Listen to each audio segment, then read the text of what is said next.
order. On Tuesday, July 12th, we are meeting at the Cedar Creek Township Hall. The meeting will be posted on our website within the next several days. Superintendent Bain, will you lead us in the Pledge of Allegiance? Absolutely. I pledge allegiance to the flag of the United States of America and to the republic for which it stands, one nation, under God, indivisible, with liberty and justice for all. Thank you. Okay, if you didn't get a copy of the agenda, there's some in the back. For those of you who have not been with us before, you will have two opportunities to make comments. So one at what? There, sorry. One after correspondence and one after the board comments. Each public comment is for 2 minutes. We have with us tonight Captain Shane Brown, and you've been with us many times, forgive me, and Superintendent Adam Bain from Houghton Public Schools. And I've asked, if you notice on your agenda, they are with us at the very beginning of the agenda so that they can go right away. And we don't ask that they stay with us for the entire meeting. So if you would come forward, and I don't know how you're going to present, but if you would come forward and stand at the podium, that way Andy can easily get you right here. We just have to approve the agenda first. Oh, I'm sorry, I missed that. If I could have a motion to approve the agenda. I'll make the motion to approve the agenda. I'll support. We're done now. Okay. I'm getting way ahead of myself here. Good evening. Thanks for the invitation. We have been in some discussion about a school resource officer. Houghton Public Schools, like a lot of public schools, is great concern, and obviously we all prioritize safety as number one for our kids, our staff. But we know, being a rural district, that response times is a challenge. And in a recent assessment of our safety and security processes, we discovered that, and were able to obtain a grant to help us with that response time, which we installed some barricading devices that allow for us, if there's a school threat of imminent danger, to give us some safety. But it does not resolve the issue of a police response and the delay in time for a legitimate emergency. And so part of Houghton Public Schools' priority is to find a way to get a school resource officer for safety purposes, certainly, but also for access for the community to law enforcement in general. I think it's super important for our kids to have positive relationships and perceptions of law enforcement. And I also think that our community deserves to have some level of public safety that's more accessible. When we make a referral and call because we need police assistance outside of a grand emergency, we don't know who will arrive. It may be Muskegon County, it may be a state law enforcement officer. And that amount of time that we wait, it could be 10 minutes, it could be 4 hours, depending on the situation. And so we are trying to find a way to fund this position in partnership with the county sheriff. In order to do this, it's a big price sticker. And so I've turned to the townships in a way to see if there's support for us to somehow cost share this position. We certainly have the priority need for the school year, but then summertime certainly opens up a more flexible schedule for an officer dedicated to the area. And it's an ongoing conversation that has some more hope, because with the state budget that we are hoping will be approved, there is a line item to support school resource officers that includes a 50% match. So if we can figure out how to fund half of it, the state will fund the other half. Obviously, there are questions about sustainability and how do we maintain that position. But for now, I really think that having the conversation and really trying to find a way for our partnership to make this a reality, that then we will really dedicate ourselves to finding a way to make this a sustainable option. Holton Public Schools is ready to come to the table, and with that kind of support from the state, certainly could carry the majority of the cost, but it is a big number for the district to do alone. And so that's really what we're turning to the townships to help us with. Thank you, sir. Captain Brown, thank you. Hi, I wanted to come up and talk just a little bit, facts, figures, numbers are kind of my thing. As far as just that wonderful way of speaking is just not that sad. But I want to talk a little bit about the position. There is no substitute for human interaction, right? When Holton Schools had a school officer years and years ago, what we saw in the surrounding community was healthier communities, right? Lower call loads, healthier families, because kids had an outlet. There was a relationship with that officer, and officers have an opportunity to reach out to the family when the kid is absent. Also, here we're looking at a truancy issue, and the officer can go out there and talk to the families and make a difference. And Kurt Mendorf was the deputy that did that and did a fantastic job. And the problem with not having one there is all of that came back. All those numbers started coming back up over the years. So the value of having a school resource officer isn't just for the school, it also impacts the community. Now, as we all know, the school is only in operation for 9 months out of the year as far as the student body goes. So the way this would work is that the deputy would be dedicated to the school for the school year. Outside of the school year, he or she would be in the townships, in whatever township's partner, and doing patrol, handling calls, reducing that call load, and responding to emergencies. So the hours of the officer would change based on what his assignment is. So if he's working in the schools, obviously he's going to have to be a Monday through Friday officer, and he's going to have to work, his hours will have to work within that range. During the summertime, his hours will change, so he's on a patrol, probably a 12-hour shift, like the other patrol officers. The community would still get its same general patrol coverage, but they would have this officer in addition. Okay? I did a little comparison. I wanted to just get an idea, and I didn't do a deep dive into the numbers. I don't want to bore you with all the details of it, but I want to give you some basics. So I looked at 2019, 2020, 2021 to see what we were looking at here. Now remember, 2020 was the COVID year, so nobody was out, nobody was about, everything was down. But surprisingly, we're on our way back, right? Okay. So in 2019, Cedar Creek Township had 1,779 calls for law enforcement services. And when I said law enforcement services, that's the only thing I checked in the system. I didn't check fire calls, ambulance calls, any of that. Just law enforcement, right? So this could be state police, could be county sheriff, right? This could be anywhere from a domestic dispute or a property line dispute to a homicide, to a child molestation, and everything in between. Some kind of law enforcement request for service. Some of those can be handled by telephone. Some of those require emergency response. So it really covers the gamut. I don't want to mislead anyone.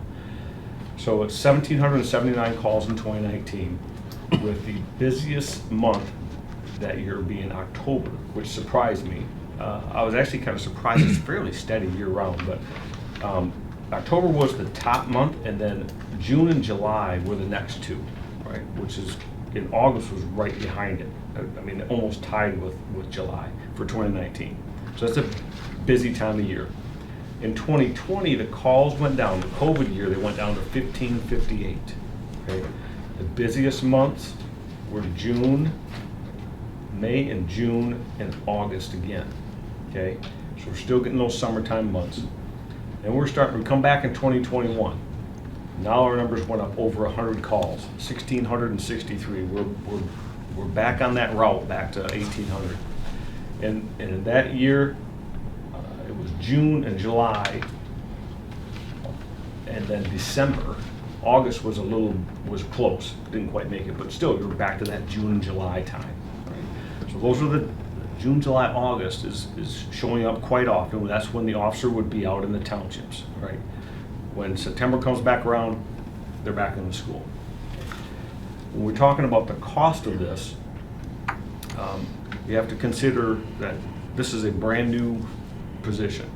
Now, in years past, years and years ago, the county started a community policing program called Partners in Neighborhood Safety. When that was started, the county agreed to pay 50% of one position. They couldn't afford to do that anymore, so they stopped that probably six or 7 years ago. So now if anybody wants an officer, they have to pay 100%. The value of that is these officers that are paid 50%, because the county is paying 50%, we pull them for a variety of different things. Prisoner transports, medical runs, we're short in the courts. We still maintain probably 80% coverage in those areas, but we pay for 50% of the cost. When you're paying 100% of the cost, the only time that officer gets pulled is if it's an absolute emergency. Okay, somebody's getting shot at, somebody's getting raped, something like that. Okay, it has to be an emergency call. Otherwise, they're here. You guys are paying for that extra coverage, not somebody else, so they don't get the extra coverage. Okay, it's just like a city. So city pays the city tax in order to get additional services. One of those services is law enforcement, and so those law enforcement officers in that city don't leave that city. Okay, unless the county calls for help, right? So when we're talking about money, I did two things here. One was at the request of Superintendent Bain. I did a 3-year cost analysis based on that, but we have to buy a car. All new stuff, because this is a new position. All these townships that partner with us, that even have the 50-50, they still have to pay for the car as well, okay? So the car, the county in the past has always done a revolving equipment fund. So you basically did it on a 5-year scale. So they took that amount of money, the county would front the money, pay the cost, and then the township paid it back over 5 years, an equal amount each year. So that money is rolled in. We also have to pay for a police car and all the equipment that goes into one. So we got to pay for the car itself, computer terminal, 800 megahertz radio system, emergency equipment, all the stuff that goes in the trunk. So we have to buy a new uniform, gun, taser, everything, right? So all of that I rolled that into the cost of the equipment. So the first year, and a 5-year plan, it would be $106,788 for the first year. Now I want to clarify, I figured out these numbers based on what I could get out of HR and everything else and try to pull it together. So I could be off on this a little bit, but I'm going to be in the ballpark. It's also based on a starting wage deputy, and then each year goes up with the step raises that the deputy gets, okay? So this is going to increase as we go, as wages increases, just like any other place. So the first year is 106.7, year 2 is 114.6, then 122.4, 135.3, and then about 140. All right, now on a 5-year plan, that's just over $619,000, okay, for 5 years of a full-time deputy with all equipment and everything else they need. If we switch that to a 3-year, the cost goes up about $10,000 a year because we're trying to squeeze that equipment fund into a 3-year window instead of a 5-year window. But the price goes down to about $374,000. Now there's how they fund the car. I'm not sure how the townships would do that. They may have ARPA money that they could put in and just pay for the car outright, and that would reduce the year's cost in the future. I'm not concerned about how that happens, but I want everyone to understand what the final dollar amount is, or should be close to. I used some of the fringe costs and worked them out as what I expect them to increase based on what one of the HR people told me about how that happens. So I tried to move that up so that I got at least somewhere in a ballpark so people had an idea of what we're talking about, and that's how I came up with these amounts. So if you did the three-year plan, and you added that extra 10,000 per year in order to squeeze that equipment fund in there, and let's say you decided to do 2 more years. Well, at that point, the car is paid for. So in year 4 and 5, if you continued with it, it'd be 120 in the fourth year of it, and 124.7 in the 5th year. It's about $15,000 less. Okay. I also had a few questions. I think I talked about the hours a little bit, and whether or not that program is an annual program. It would have to be kind of a commitment for a few years in order to make it worth it. And in the summertime, the officer would be in the communities, right? So if it's Cedar Creek and Blue Lake and Holt Township, he would be here. He would not leave that area unless it was a priority 1 emergency. Okay. Let me just check one thing here.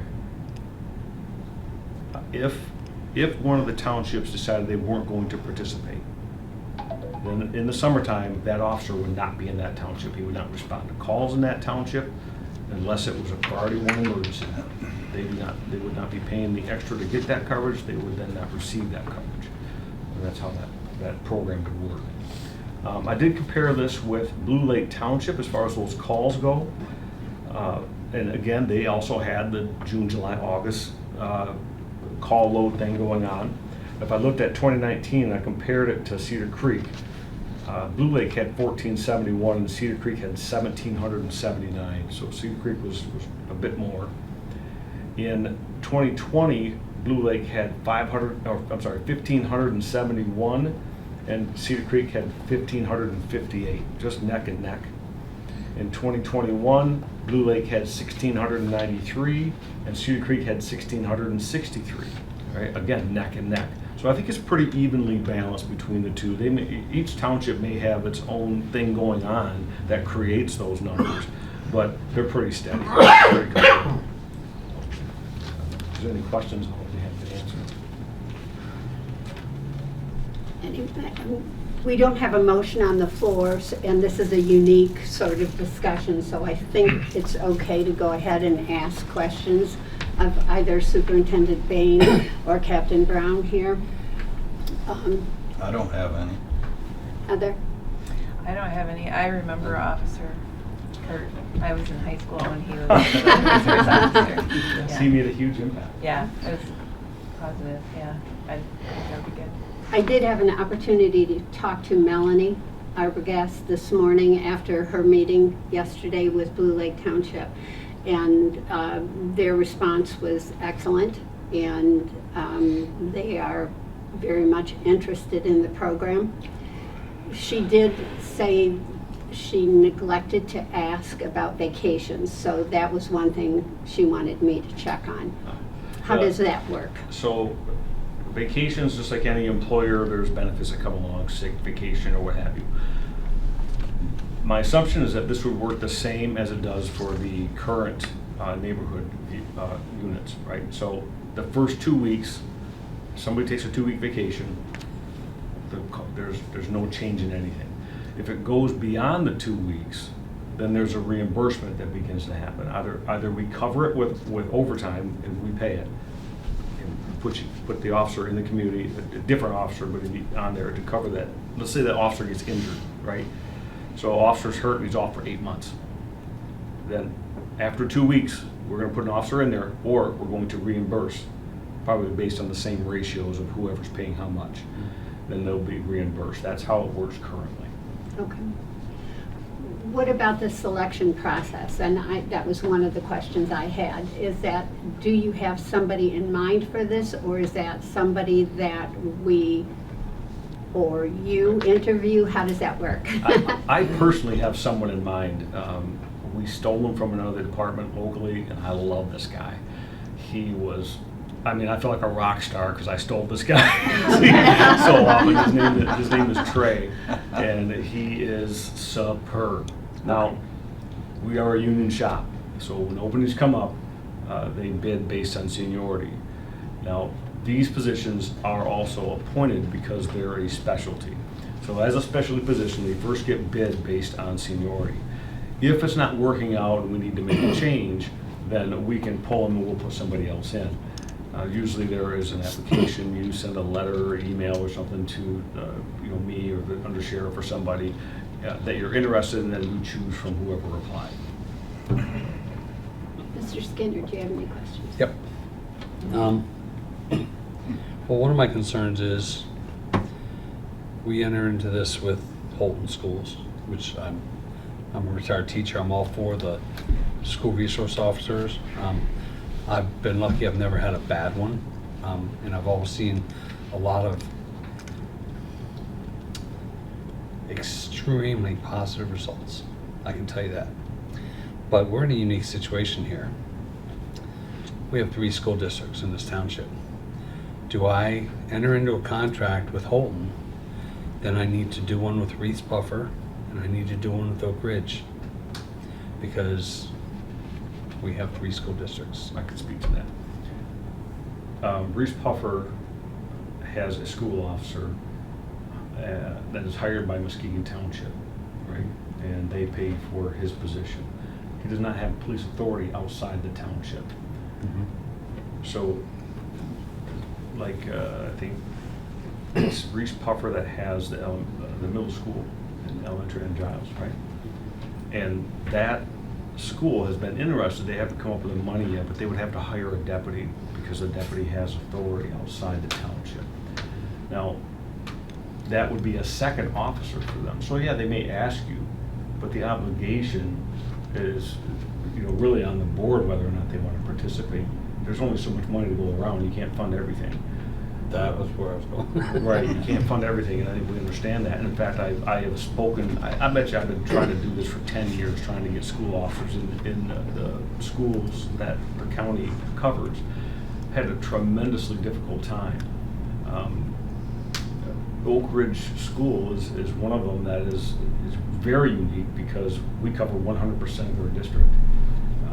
But I can't get the school to come up with the money. They're often operating a deficit, they have different priorities, and that's okay. That's their decision. They have to cover their bases and whatever their priority is. For me, obviously I want a school officer because I believe in the human connection. I look at what Kurt did when he was here, and that relationship with the students was the key. You don't have that because you put bulletproof glass or you put a camera on it. If you have that relationship, that's prevention. That's giving that kid an outlet.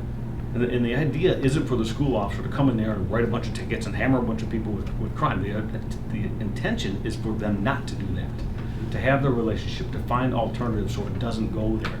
So that when the kid is having trouble at home and he comes to school and he's having trouble at school, now he creates trouble in school. All right. Then after school, he's out and he's creating trouble at school, which then pours into the home, which goes back to the school, which goes back to the streets. Having a school officer in there gives you that personal human connection. It allows them an outlet from an outside source, right? It gives the child a better learning environment, a better home environment, and it gives us a better community. So I think this is why I'm not even going to be here in another year, guys. I'm retiring. So personally, from the sheriff's department standpoint, it's not me getting another person. I'm not going to be here for that. It's going to be another person for you guys. And so I believe I can also speak to that, Captain Brown. Yes. The majority of our students, Superintendent Bain, go to Holton Public Schools. We do have both Oak Ridge and Reese Puffer, but I believe it's 80% of our students go to Holton Public Schools. So from that perspective alone, it makes financial sense. Sorry, I went off on a tangent. No, you did not. Thank you. Yeah, but I mean, like I said, I totally agree with what you say, and I'm sad to hear about your retirement. Happy with that. But it's still, I mean, I think it's a valid question. It is a I think valid it's something question. that needs to be addressed eventually, somewhere down the line. And like you said, Holton School is making a commitment. And if Reese Puffer doesn't in that same way, or Oak Ridge doesn't in that same way, then it's doesn't matter. And we know we can't make everybody happy all the time. If we can cover 80% of our kids, that'd be great. I mean, I'm not in any way discounting this. These are just questions I think that will and should be asked. On that 619,000 that you guesstimate, Yep. and what you said, there was a possibility of 50% of that being covered through state grants or whatever, potentially. But, yeah, at least for sure for 1 year. I don't, We'll devil's in go the details we'll go always, year by right? year. So- But, we can make sure they cover the car the first year. We can go that way, but I do have some reservation about the Holton Township situation. I mean, obviously Blue Lake is interested, Cedar Creek is interested, Holton Public Schools is all in. Wouldn't it be lovely if we could somehow get the fourth part of that? But that's for a conversation. Thank you for answering my questions and being here today, and thank you for being here. I do appreciate it. I'm sure the board does as well. Okay. With that, does anyone else here on the board have a question that they would like to ask? Then what I would like to do at this point, with that in mind, what I would like to do is ask for a motion for Cedar Creek Township to enter into contract negotiations with Holton Public Schools, Blue Lake Township, and the Muskegon County Sheriff's Department for school resource officer at Holton Public Schools. I'll make that motion. Support. Any further discussion on this?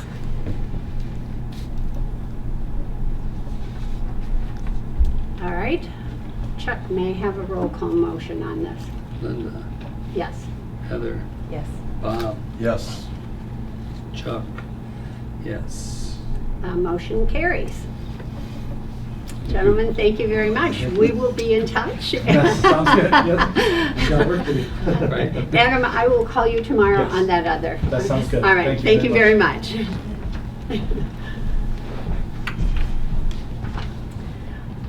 Okay. If you will bear with me for one moment, please. Last month, a citizen spoke to the board regarding the care and maintenance of the road on which she lives. I would like to address the function of Cedar Creek Township with respect to its roads. The township shares in the cost of road repair and upgrade with the Muskegon County Road Commission. We work closely with the Road Commission. Last year, we undertook the upgrade of two paving projects in the township and the chip sealing of another road. This year, we are hoping to authorize at least 2 road projects. As a smaller township, we do not have a Department of Public Works and are therefore not able to do snow plowing on our roads or gravel upgrades. We do not, we do not have the ability to do snow plowing on our roads or grading on gravel roads. We do not have the equipment to trim the edges of the roads, nor the trees in the township, nor do we have the ability to dig ditches. Maybe we can dig a few ditches, but that would be with a shovel. That is the job of the Muskegon County Road Commission. The Road Commission has a monthly meeting in which citizens may speak to the members of their board about their road concerns. They also have a website on which citizens may contact them by literally plugging in muskegoncountyroads.org under the Service tab. Thank you.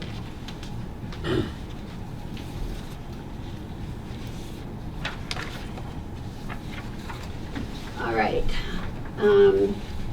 The board members have been provided a hard copy of the special board minutes from June 1st, and the regular board minutes were in the packet for review. I'll make a motion to accept. I'll support. All right.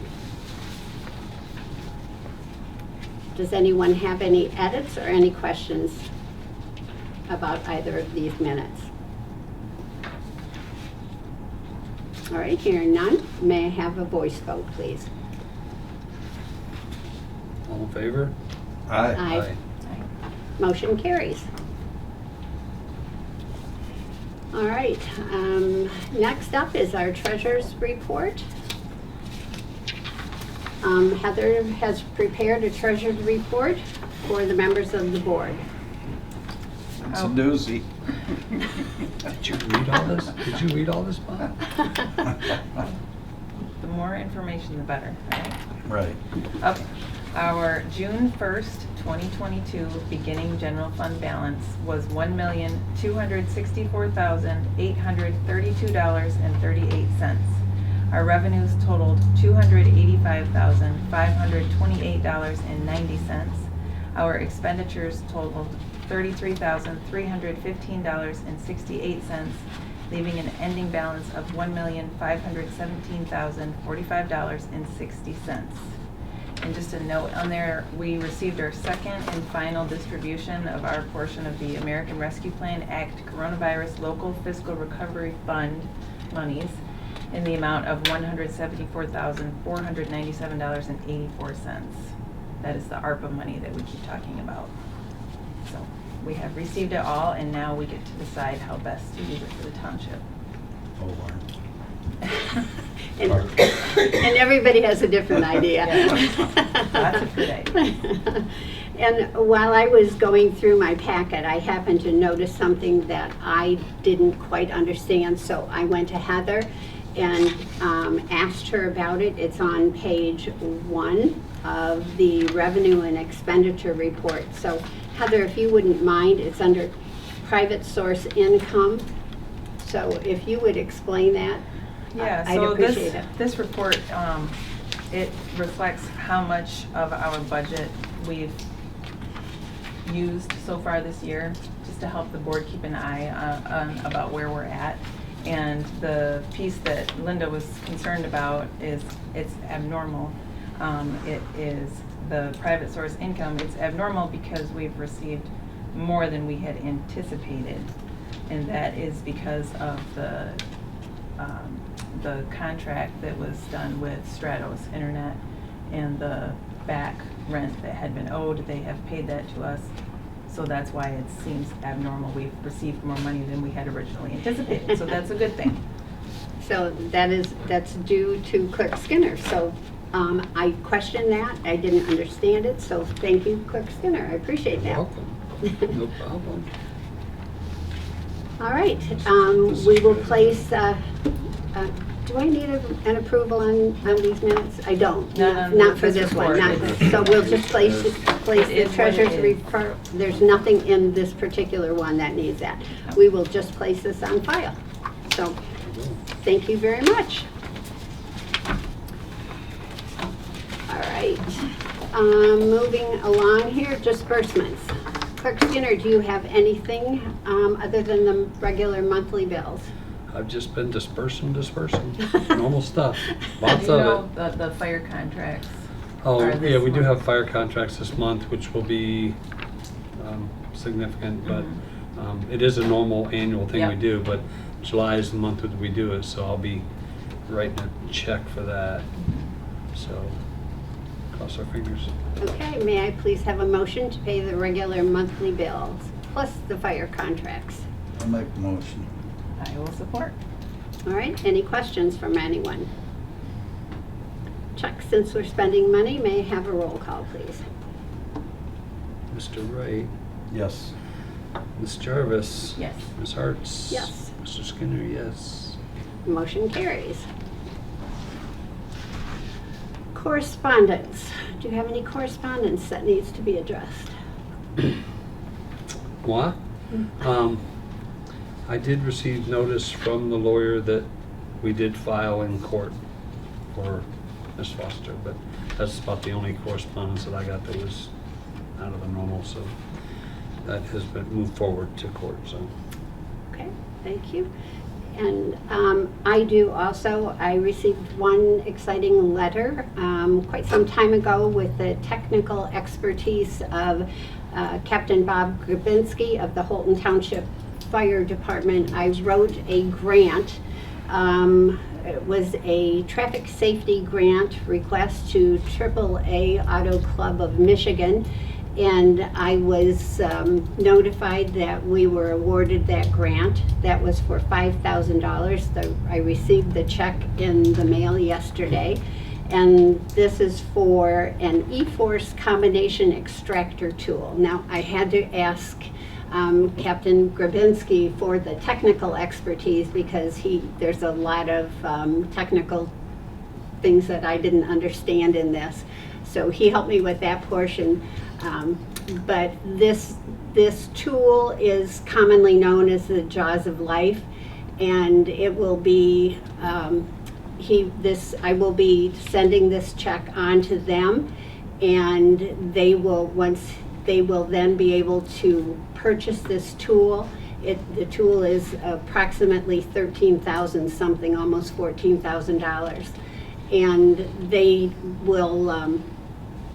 Their old extraction tool was wearing out. It was near the end of its warranty, and this is an electric one, so it works much faster, and it will benefit everyone actually who is in when moments matter. That's the benefit of this particular tool. If anyone should get in an automobile accident and they need to be extracted from the vehicle. So it's for the benefit of anyone in our township, Cedar Creek Township, Holton Township, or for that matter surrounding townships. So I was honored to be able to write this grant and to be awarded the grant. So I'm excited. So once they purchase it, we will be given a demonstration. And it's fun. That was Holden Fire Department? Holton Fire Department, yes. So those kinds of things are exciting. Those are the good things that happen. Yeah. So, anyone else? Bob? No? I just have to say that you're 100% on your grant writing. Everyone you've written, that you've gotten awarded. So Well, that keep up that that just makes record. me I nervous, like so. But thank you. All right, moving along now. Public comment, agenda items only.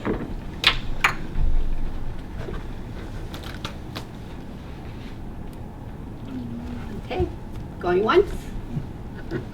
Public comment, twice. 3 times. All right, unfinished business. Let's see. In your packet, you have a road repair and upgrade policy. Last month, there was some concern about our road repair assessment policy. To that end, I wrote a policy that helps guide the township through times when the road repair fund is robust during those times when it is undercapitalized for the road repair needs at hand. It should be noted that Cedar Creek Township is committed to maintaining the local roads over which it has jurisdiction through gravel upgrade, pavement, repavement, and/or replacement. May I have a motion to approve the road repair and upgrade policy? I'll make a motion. I'll support. Does anyone have any questions or further discussion on this policy? No. Chuck, on this one, may I also have a road call? Yeah, we have to. Ms. Jarvis, Yes. Mr. Wright, Yes. Ms. Hartz. Yes, Mr. Skinner, yes. motion carries. Thank you all. Yeah. That's a good one. Then we'll move on to our Wilson Beach Road. Last month, we tabled the Wilson Beach Road discussion.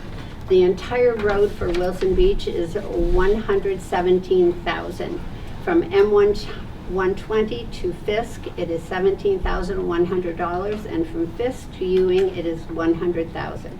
So I don't know how they quite come up with $117,000. That's, even in my math, that's just not, it's short $100 there. Yeah, I was but- writing, I Yeah. apologize. The road commission covers 50%. This was a 3 on the Pacer report.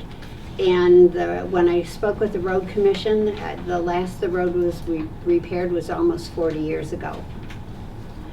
We passed our road repair and upgrade policy.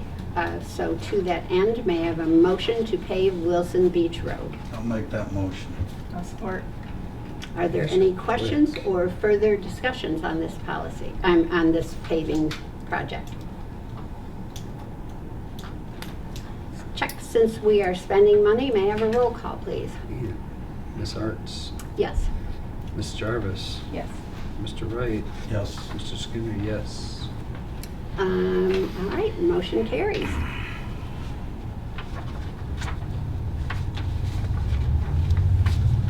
All right, thank you. Just Okay, keep it now, done. this is the irrigation system, and you were provided in front of you that quote. We received our quote from Ashley Irrigation for the front and side of the building. We originally sought 3 bids for a park irrigation project, and Ashley won that bid. So we did not seek out another quote, as they are familiar with our system. Tom, Ashley, and I talked about this project in 2 sections. One being the back side of the building, which is where our generator is, which is right out here behind my office, which also includes the side of our parking lot. The other section is for the front of the building by the road, right out here, which involves running under the entrance to get water to that section. Now, as you look at this bid, I ask you to consider 2 things when thinking it through. First, the section that is not now currently being watered is looking bad because it is not being irrigated. It doesn't look as bad today because we had a pretty healthy rain last night. Secondly, our building is getting older. And after having had discussions with our building official, this building should not be considered for remodeling. It will need to be replaced in the near future. So those are the things that I want you to consider as you look at this bid. That So- was my question. Pardon? That was my question, but I couldn't ask it yet. No, I went. Go ahead. So, with those in mind, may I have a motion to consider this irrigation bid? I'll make a motion. I'll second it. With that's. I guess not. I want to talk about it. So. Okay. I have no doubt we'll have discussion on this matter, so, okay. Well, I am concerned about spending $2,100 for that piece out by the road. I mean, just seems a little spendy to me, but at the same time, I'd like to see a nice, complete, grounds and all that. So, big picture is, it'd be nice probably. Well, Costs a lot of money to go under that pavement. Mhm. Yeah, and if we're gonna redo our parking lot potentially, we could maybe not spend $750 to go under. So there's that thought. You made it sound like this could come in 2 phases. It's done in Actually 2 written phases, for yes. that purpose? Mhm. Okay. He specifically did it in Did 2 it phases. for us that way, Mhm. okay. I appreciate that. I would like to know what we were doing with the building, and I know that if we do anything back here, it can be adjusted to fit our new building, I'm sure.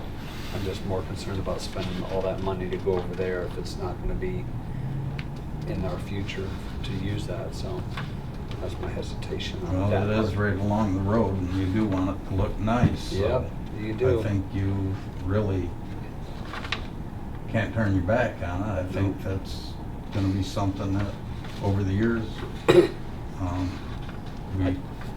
I just worry that might become a level parking that out. lot. Well, you gotta leave a little swale there for the ditch, but What if it becomes parking lot with a new building? You know, that's all I'm saying.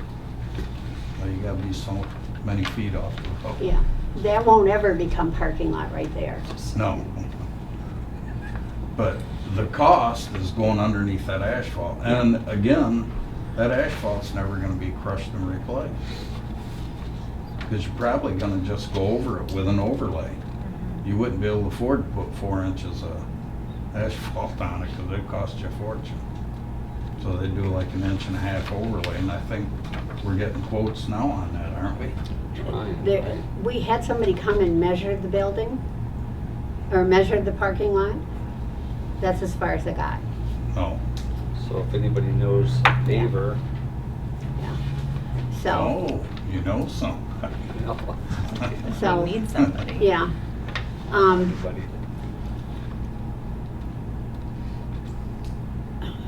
I have two thoughts on this. Part of me thinks that we could do the back part here right now to keep it looking good, because it does look bad right here.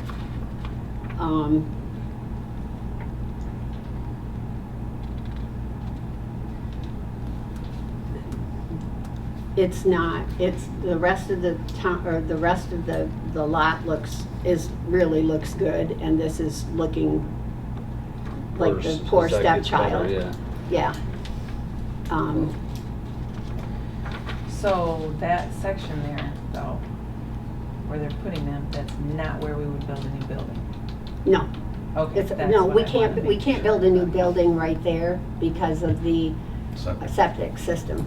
Okay, so it would be this, We'd have Going that to, we'd way. have to find a new location to build the building someplace on the, and they won't be putting any sprinkler heads in a potential future They're building movable spot. though. They can be Yeah, terminated yeah. and moved. So, Okay. yeah. yeah, these But the guys- septic system is too close there Right. to put a new building Yeah. there. Okay. I'm just, like I said, I'm just a little hesitant because we don't have a Yeah. 5-year plan on the building kind of a thing. Yeah, I would think that the building is probably closer to a 2 to 3 year plan, Okay. yeah. Myself,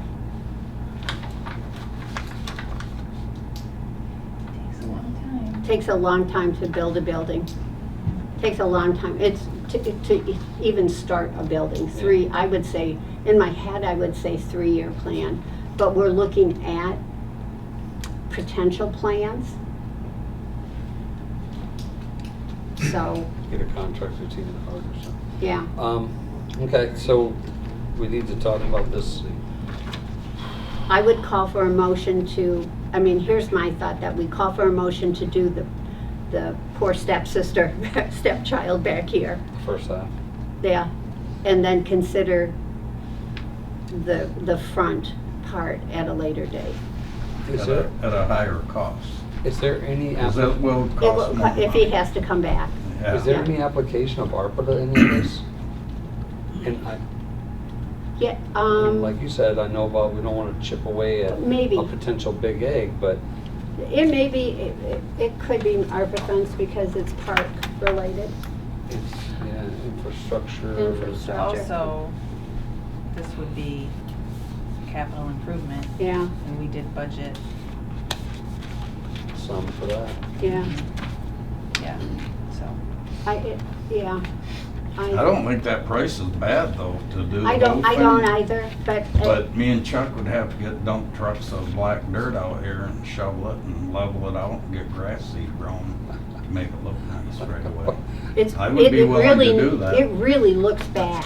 Oh, I know. I agree with We you. could make it See look. that I young agree with you wholeheartedly, Shovel Bob. up and not good. It looks bad. It does. We'll enlist Cole. He's shaking his head. I just think we should do it. I'll, That's just me. If you're in agreement, Bob, make a new motion. I'm making, do we have, Well, yeah, I you just made the made a motion, you want to motion. amend it? Yeah, amend the motion. I'll make a Do you wanna make motion a that friendly we spend the friendly 5165 and do it all. You want to make a friendly amendment? I second. Yes. Okay, And you, Chuck, seconded. I second. all right. The friendly amendment is to Move do the forward. entire project? Yep, Yep. All right. and we'll let Heather figure out if we can get it from some good money. We budgeted $105,000 for capital outlay for Hall and Grounds, so So we're down to 100. we're down to 100. All right. Okay, the amendment has been modified to do the entire project. And has been amended to do both the back and the front. So we're spending money? Heather, Yes. Linda, Yes. Bob, Yes. Chuck? Yes. Motion carries. All right. ORV process. All right, we altered this just a little so it is because of something that happened yesterday. Lorraine must write letters to all of the municipalities within the county of Muskegon announcing Cedar Creek's intent to have an ORV ordinance. The board passed the language at the June meeting, and Managing Director of the Muskegon County Road Commission, Ken Hulka, signed off on it with one small correction, which we made. Lorraine and I had determined that a good date would be September 13 for the public hearing. However, I just received an email from the Maple River Watershed Association, which might cause us to reschedule our meeting for that night to attend a major event that they are holding. We are looking at rescheduling that September 13 board meeting and holding the public hearing for that board meeting / public hearing on Tuesday, September 6th. This would allow us to attend the Maple River event in its stead. This would require that we publish a notice in the newspaper, which we would be doing anyway for that public hearing. Who's invited to the watershed? We all are. Oh, okay. So do we I'll need make to sure make a Linda's heard. motion to reschedule our regular board meeting? Yeah, to so I'm now September 6th? calling for a motion to change the ORV public hearing / board meeting date to Tuesday, September 6th Sorry, at 6:00 p.m. I jumped ahead of you. You- I will make that motion. Okay. Support. All right. The motion has been made and supported. May I have, is there any discussion on this or concern? September 6th. No, that's the day after Labor Day, right? It is, yes. Okay, I'm okay with that. All right. All right, voice vote, please. All in favor? Yes. Yes. Aye. Opposed? Motion carries.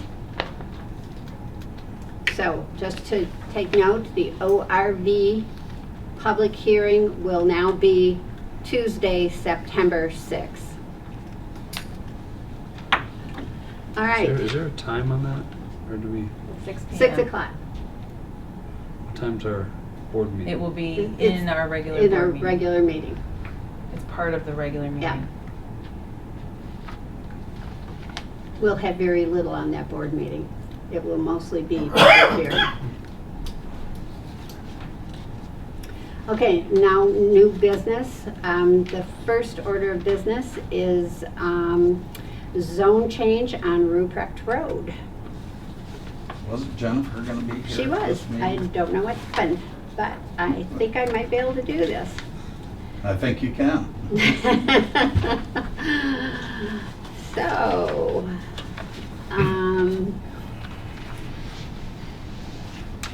the Planning Commission met to consider the zone change on Ruprecht Road, and there was a member of the township who had a piece of property that was approximately 40 acres, and they had been trying to have that rezoned. It was forest property, and they had been attempting to have that rezoned for quite some time.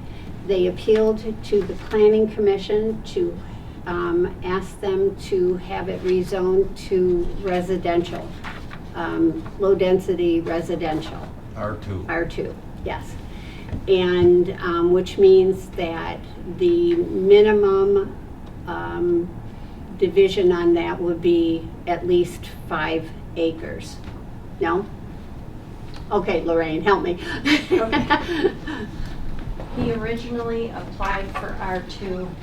The Planning Commission recommended changing it to large lot residential. Oh, okay. Oh, So thank that's you. what the recommendation is.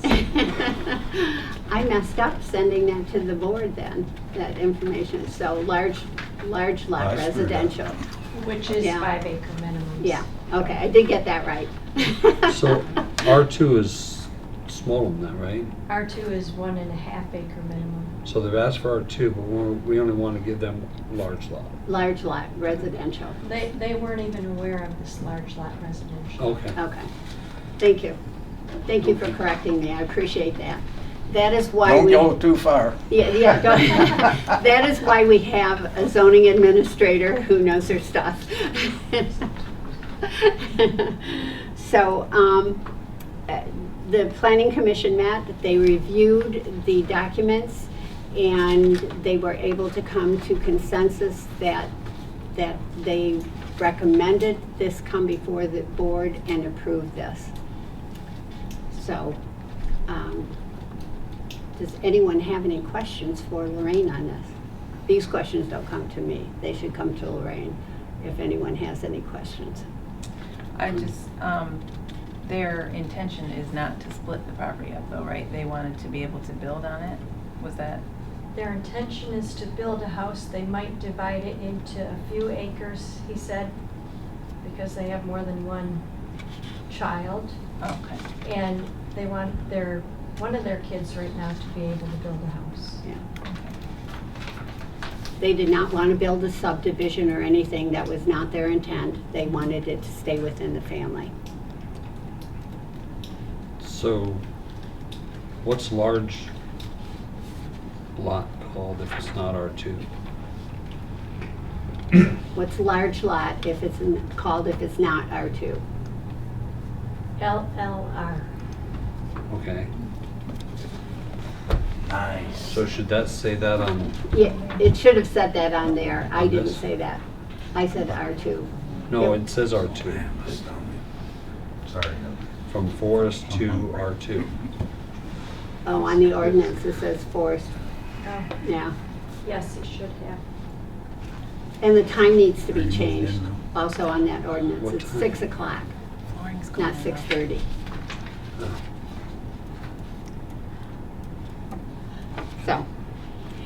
So, may I have a motion then by the members of the board? I make a To motion to approve it? recommend or approve this change. Are we adopting it or, Or we're adopting this ordinance, not approve, we're adopting this ordinance. no offense? I'll support. Is there any further discussion on this?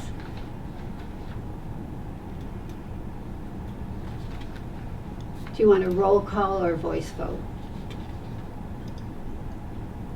Bob? Yes. Heather? Yes. Linda? Yes. Joe? Yes. How's that? Thank you. Motion carries. Now, the next one is to amend the ordinance in Chapter 16 of the ZBA.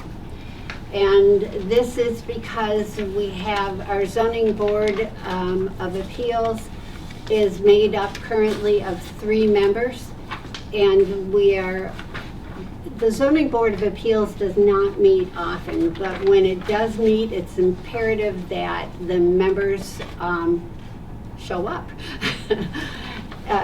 Unfortunately, when that happens, it all too frequently, or when, I don't want to say all too frequently, because of the nature of the Zoning Board of Appeals, when they're called upon to meet, it's important that the members be available.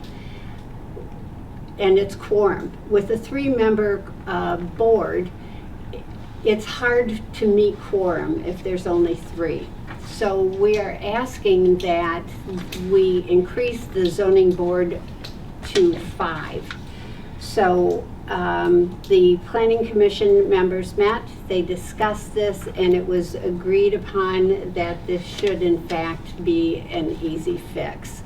Increasing the number from 3 to 5, it's far easier to meet quorum when you have 5 members of the Zoning Board of Appeals. So we will do that by, we have 1 member who is about to come off, and we have an alternate.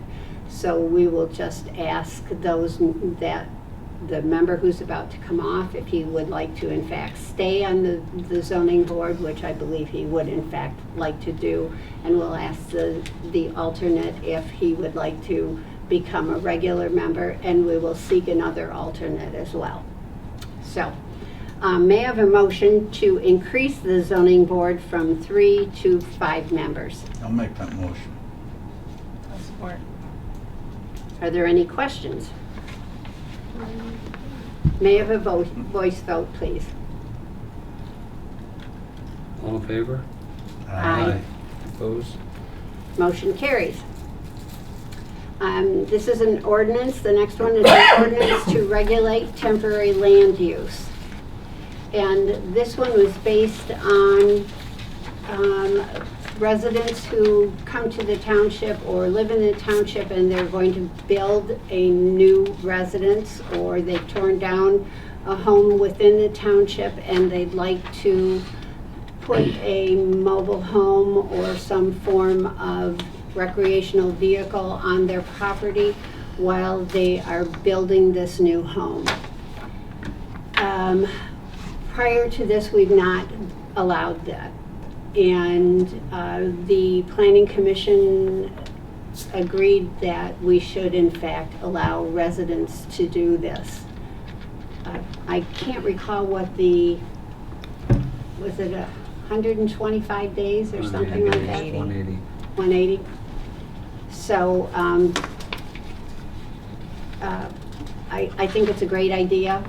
It's not like there's a lot of places to stay within Cedar Creek if you're attempting to build a home. I think this is a perfect solution. So may I have a motion?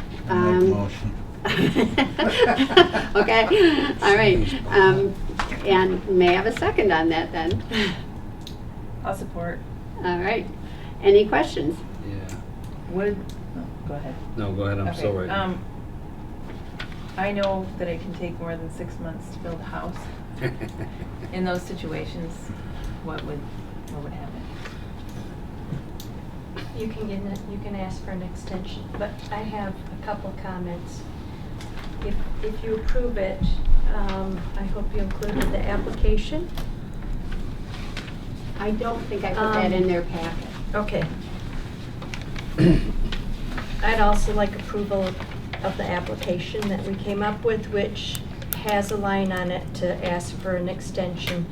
But the one important comment I want to make is the Zoning Board of Appeals chapter that got amended also had in there a temporary use. It was in that chapter, so if a person wanted to apply for a temporary use, they could.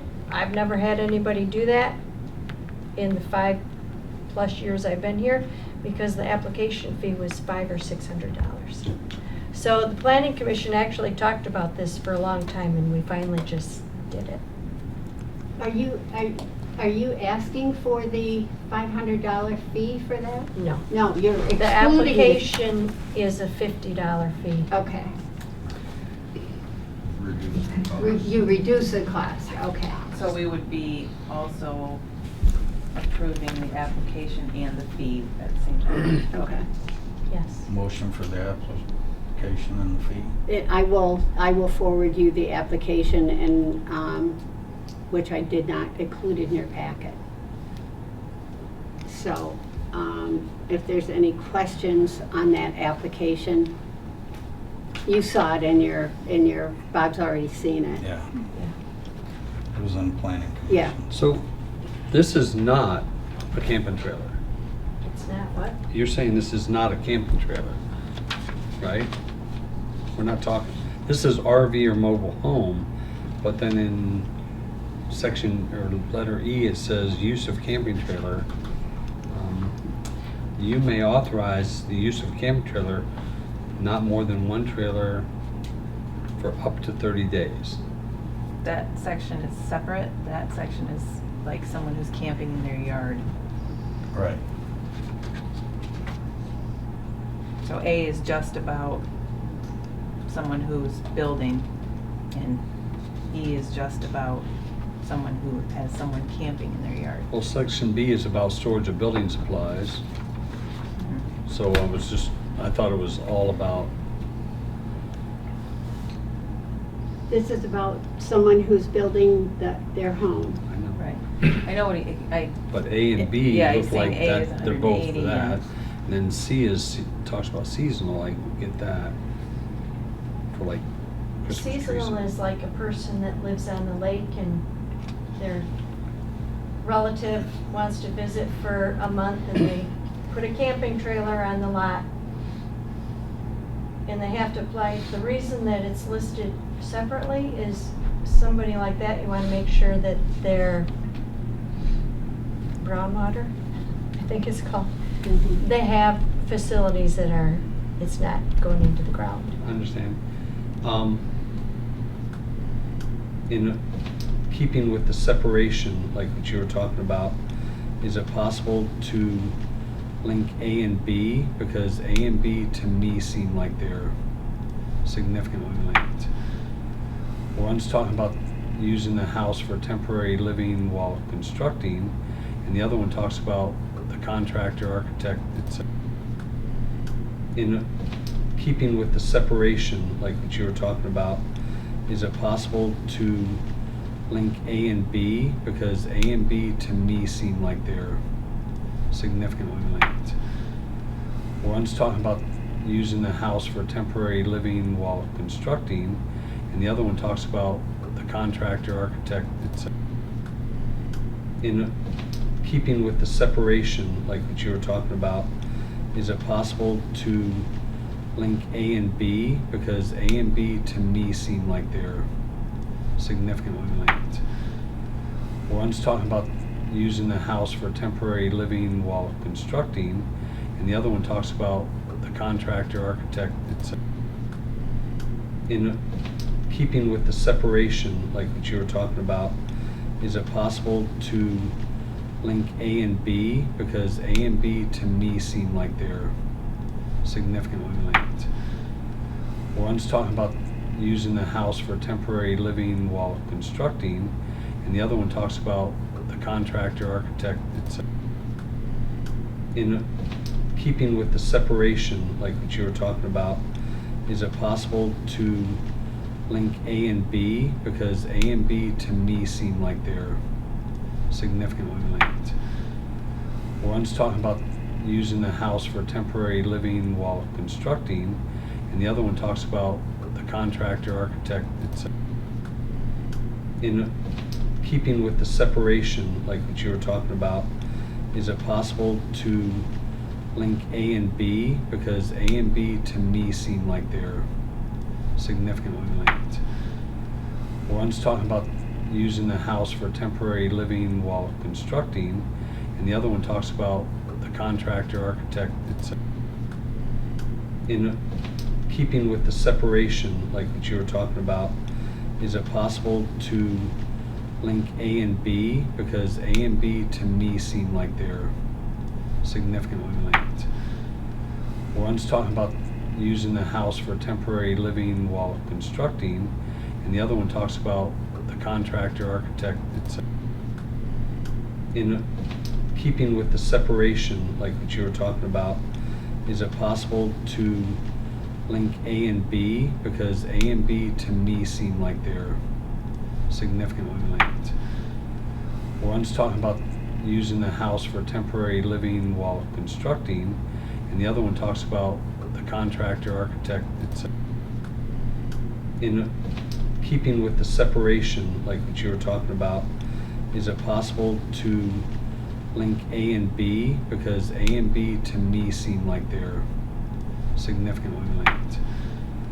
One's talking about using the house for temporary living while constructing, and the other one talks about the contractor, architect, etc.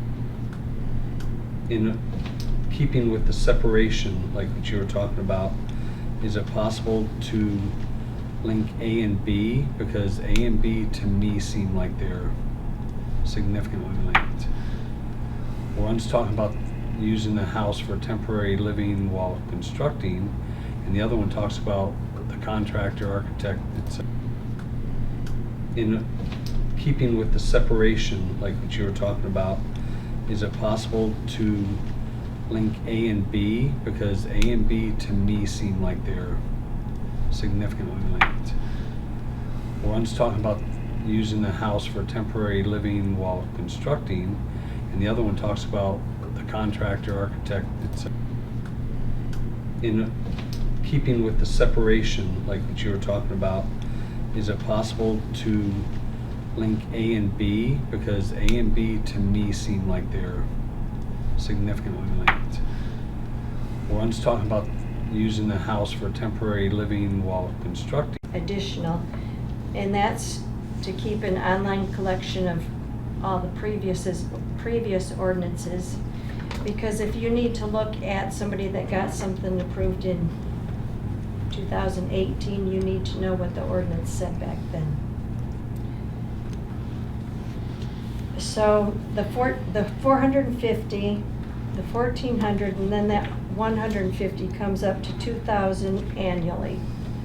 Their proposal includes a 20% welcome discount for the first year, and then after that it would be the $2,000. There's one more large fee that I hope we don't have to really pay a lot for. All the pages that aren't in the book right now, they charge $19 per page to add in all those ordinances that have been adopted that are not in the book. Is it 19 or 9? 19. I really read this afternoon. It's 19. So Supervisor Arts has had a resident come in to try to help me just get copies of all these ordinances for the last 5 years, because there hasn't been, nobody has tracked all the ordinances that have been adopted. So this person that's been helping me went through all the minutes for the last 5 years, got me copies of all the ordinances that were adopted, and I'm trying to quickly add those all in so that we don't have to pay $19 per page.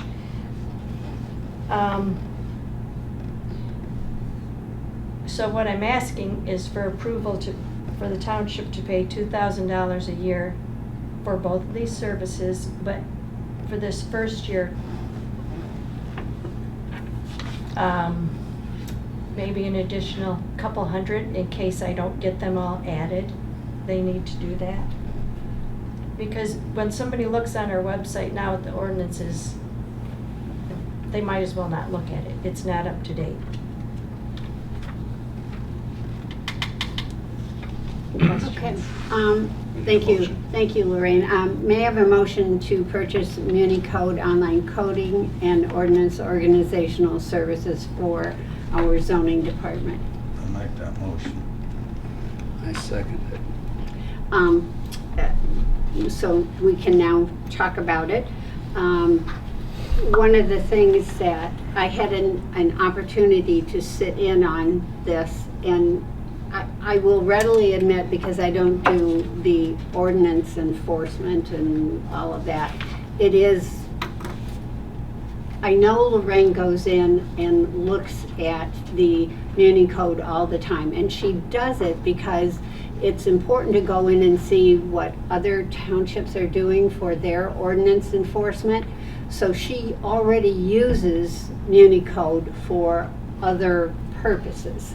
Comparing, when we did the accessory building amendment, I looked on Muni Code to read other ordinances to see what they allow. That's how I gave the planning commission the comparison.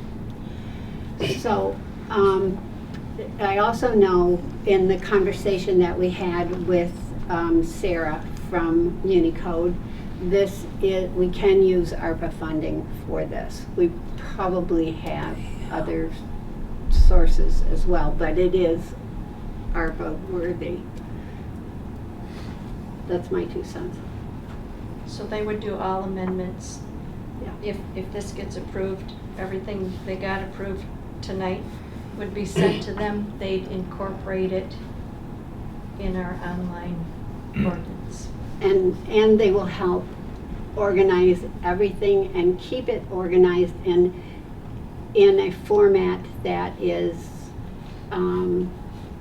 everything looks the same, same font, same Yeah. format, and from here on. So, It covers us legally better too. yeah. Huge.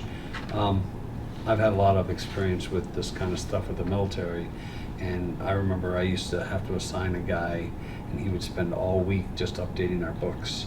And it was every week I had to put somebody on that, and it was every day, 8 hours a day, to just update our books. It's horrendous. But what you're saying is, if you move a page and everything else shifts, they do it automatically for you. We don't have time. I mean, we're part-time.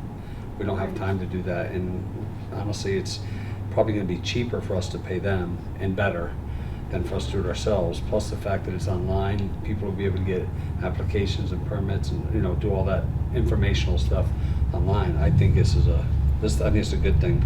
I was so happy to hear you were going to do this, because when I was reading about my job in one of the several books that I had to read for this job, I ran into the word codification, and they had a hard time defining it in the MTA manual. They couldn't really give a good example. I mean, they said, well, when things change, it makes changes, and codification means you bring all of these changes all together and see how they affect each other and make another pretty picture with it.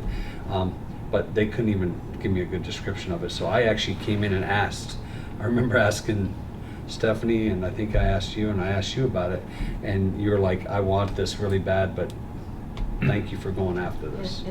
Well, I think the way it came about is Whoever. Linda told me that Dalton had signed I a love it. contract I love when with we them work because together. it was a reasonable price. In Muskegon Township, there's a lot of townships that use their services. I love when we work together. Yeah. I'm I good. would say that I would liken this to when you make one change and it's That like ripple. dominoes. Yep. And if you ever knocked over one domino and you didn't do it intentionally.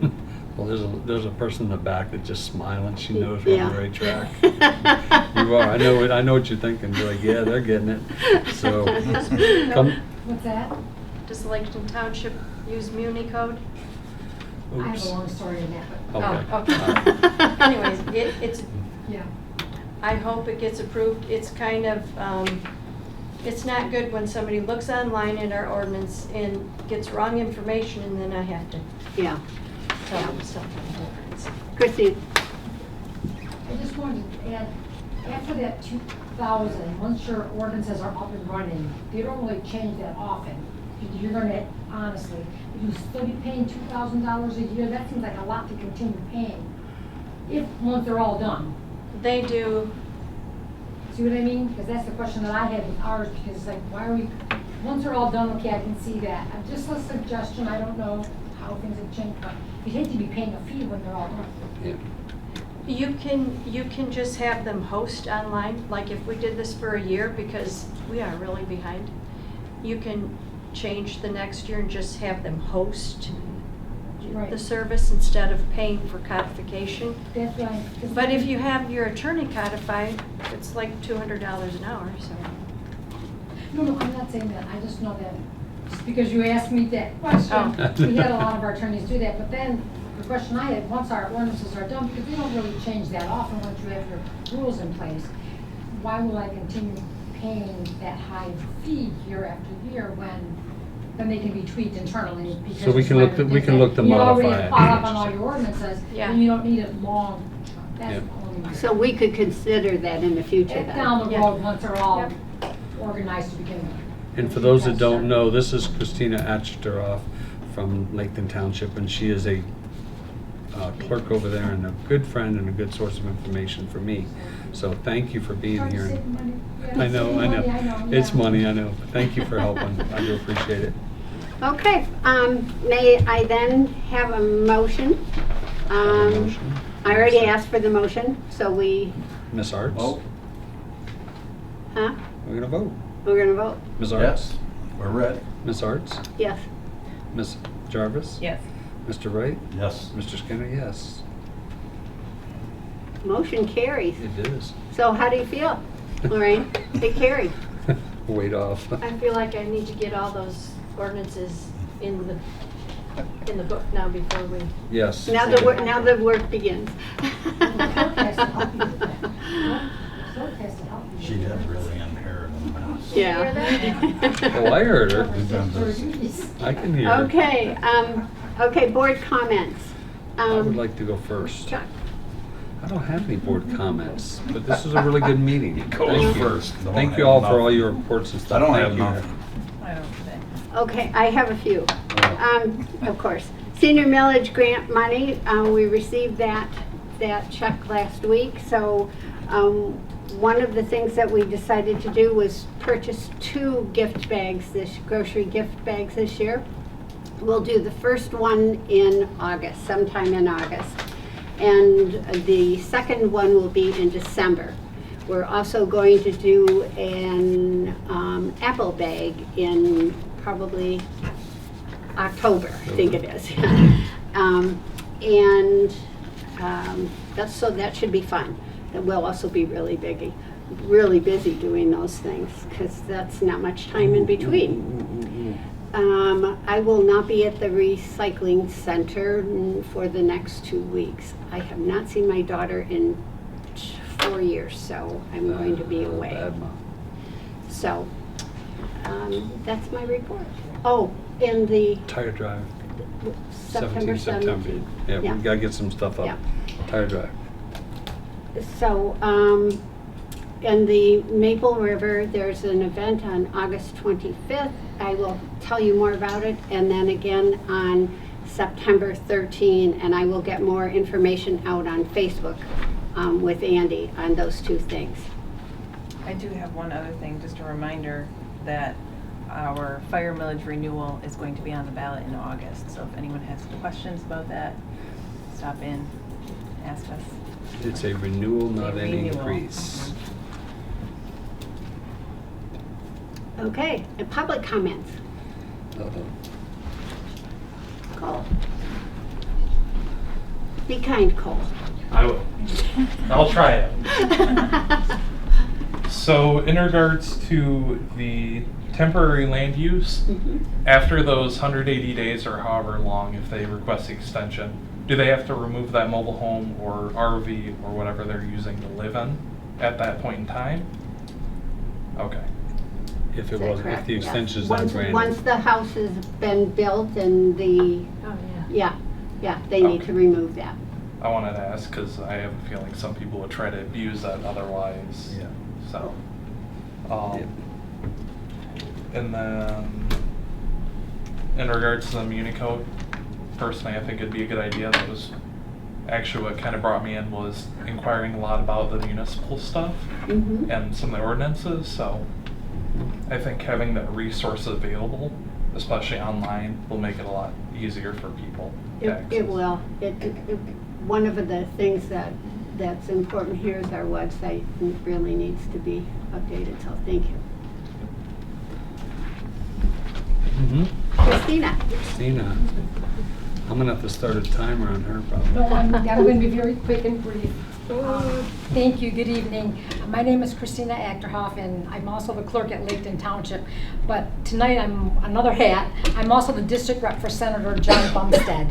And so I'm here on his behalf tonight, and I'm sure the board has received letters and different emails from the senator with the passing. Senator Bumstead introduced Senate Bill 565 a while back in Lansing, and that was like a historic bill that passed really overwhelmingly in Lansing, and it's become law now. And what that does is it has brought a lot of money to our state for different grants and programs that will be instrumental, that are a historic event really, and it's probably because of a lot of the COVID funds that came from Washington that came to Lansing. So the one thing that I'm not sure if your community will need, but the SPARK grant, which is for recreational projects that you may have in your community that you can tap into, that $65 million that will be dispersed throughout the state, but in a 3-year span. But this year, there'll be $15 million coming out by December.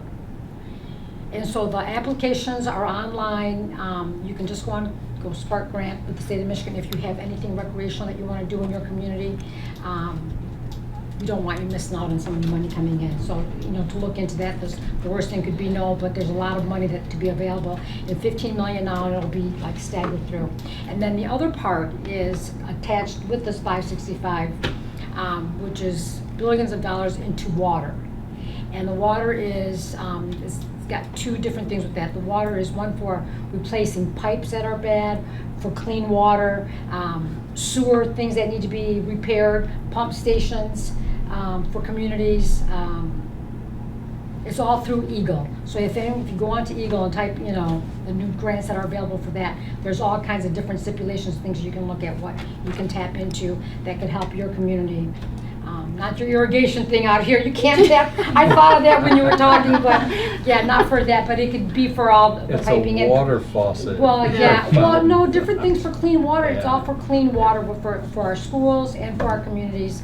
And so it's things that, and if you have more questions, you can ask me. We can go. I don't want to keep talking more, but I can give you that information. I am going to just, while we have you here, Christina, because you're a resource for this, but I did look at that. I did get the letter yesterday. I know you did, but I Yeah. know a lot of times, want to remind you that Yeah. sometimes you get stuff and you don't even look at it. No, we all do. We get things and we kind of like, whatever. No, I Yeah. did look at it. Yeah. I was trying to figure out if there's a way that would work in Cedar Creek Township, because we are primarily, we have only one small section of the township that has sewer. Okay. And so. Wells. Yeah, There's we're no city primarily water. wells, so I was trying to figure out if there's any way that we could tap into any of that. I can find out. We can find out. for Okay, you. I We can probably, talk, yeah. I'll give you a call Okay. maybe, and we'll see if Check there's into it and see exactly anything. what your situation is. Yeah. 'Cause it's- yeah. It looked like maybe that one was going to not work for us. Okay. But the Spark grant, The maybe, Spark thing for recreational is, Yeah. yeah, is That'd be huge. if And there's lot a of way, Yeah. there's a way that we can make that one work for Yeah. Cedar Creek, we will be all Definitely. over that Yeah. one. And there's this year and next, so it's, Yeah. there's a lot of money that. Yeah. So anyways, thank you. Thank you. Thanks.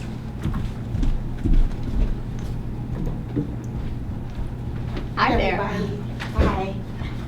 My name is Kendra Robinson, and I am here to introduce myself. I am running as a judicial candidate for the 14th Circuit Court in our entire county. I am a public defender as we speak today and carry one of the largest criminal dockets in our county. I'm in that court 9 to 5, Monday through Friday, and our judge, Judge Marietti, is retiring at the end of this year by law at the age of 70. So it's because I work there every single day representing people across this entire county and intimately love what I do serving our community. I want to continue in service. I can tell you that I understand our justice system with jails and prisons exists for a reason. The laws should be enforced as they are, but there absolutely should be sentence alternatives for those who aren't hurting people or other people's property. A good portion of my caseload involve people who are truly just hurting themselves. And I spend many of my 15 to 20 jail visits that I do a week calling Every Woman's Place, Fresh Coast Alliance, Salvation Army, the list goes on and on and on, trying to find those resources, alternative recovery courts that can keep these people from not being recidivists in our criminal justice system. I want to make sure that people come in my court are heard, that justice is played out fairly, no matter what kind of party you are, prosecutor, litigator, civil participant, or whatever, that things are equal, and that justice is played through equally no matter what. So I want to give you some of my information and let you know that I will be on the ballot in August. If you vote absentee, I'm on the ballot now, but give you an opportunity to answer any kind of questions. It's my job to make sure I can put a face with a name, and so I'm going around to as many places as possible to let you know who I am. Thank you. Thank you. Appreciate Thank you it. all. I'll take it back. All right, thank you so much. Yeah. Thank you, Kendra. Yep, no problem, thank you. For nothing, she don't. Does anyone else have any comments they'd like to make? Just